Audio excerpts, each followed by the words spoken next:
Assalamualaikum warahmatullahi wabarakatuh. Halo teman-teman, saya dengan Sally Priani. Di sini saya akan memberikan informasi atau penyuluhan mengenai kebutuhan gizi dan diet pada orang dewasa. Nah, sebelumnya, apakah ada yang tahu mengenai gizi itu apa?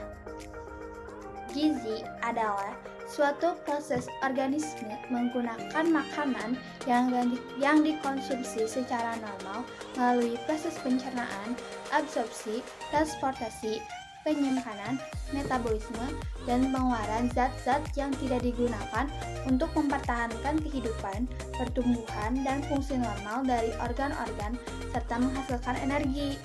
Jadi, gizi itu bisa menghasilkan energi, dan biasanya energi yang dibutuhkan orang dewasa itu sekitar 1.700 sampai 2.250 kalori. Nah, seperti hal yang lainnya, kebutuhan gizi dan diet pada orang dewasa juga meliputi karbohidrat, protein, lemak, vitamin, mineral dan air, kalsium, dan zat besi. Nah, misalnya karbohidrat bisa gak diganti selain beras atau nasi? Ternyata karbohidrat itu bisa digantikan juga dengan jagung, umbi-umbian, bahkan gandum.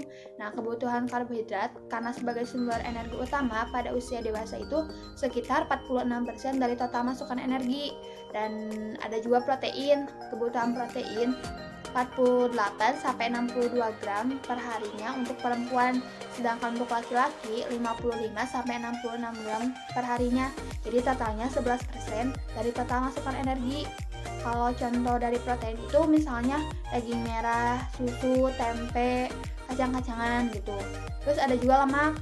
Nah, kebutuhan lemak ini tidak boleh melebihi 630 kalori besar atau 30% dari total kalori. Karena konsumsi lemak yang tinggi itu kemungkinan akan menaikkan kadar lipid darah yang disertai peningkatan resiko terserang penyakit jantung koroner. Nah, untuk vitamin, biasanya vitamin berperan dalam metabolisme karbohidrat menjadi energi itu kayak vitamin A, vitamin B1, vitamin B2, dan niacin. Terus ada juga mineral dan air. Fungsi mineral dan air di sini itu sebagai pembentukan garam-garam yang larut dan mengendalikan komposisi cairan tubuh sebagai bahan dasar enzim dan protein. Dan di sini juga ada kalsium. Kalsium itu kebutuhannya 600 sampai 700 mg. Nah, di sini juga ada zat besi. Zat besi itu terdapat 3,5 gram.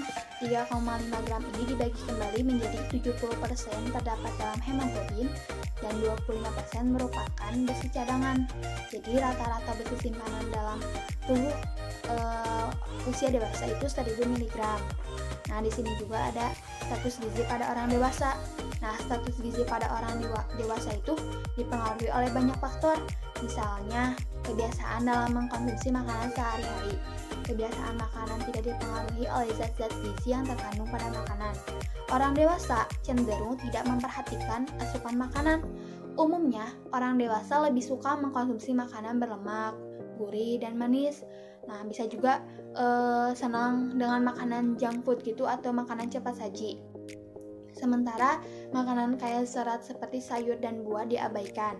Akibatnya, asupan energi atau kalori yang masuk ke dalam tubuh berlebih. Padahal pada usia ini dianjurkan mengkonsumsi makanan yang tinggi serat namun rendah lemak.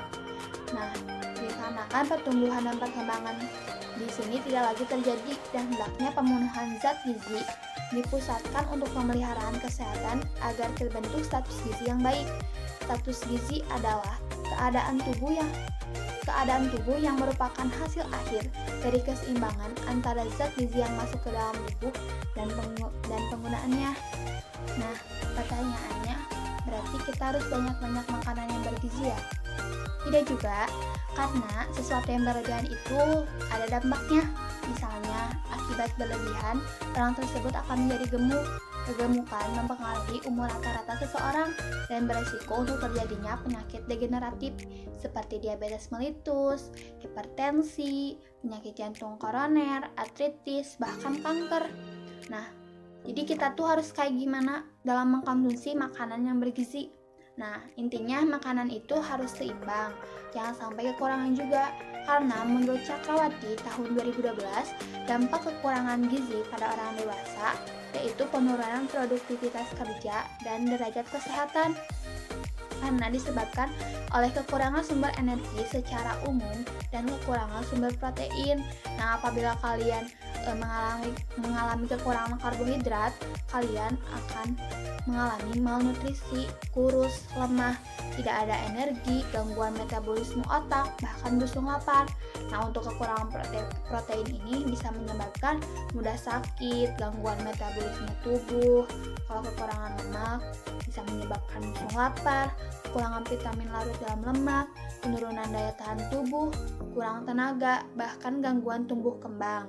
Nah, untuk kekurangan mineral biasanya penurunan konsentrasi dan IQ, mudah sakit dan tidak nafsu makan. Nah, teman-teman, yang tadi dijelasin sama Sally itu adalah secara umum kebutuhan gizi dan diet pada orang dewasa.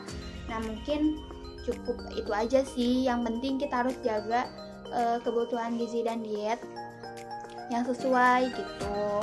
Nah, terima kasih teman-teman. See you.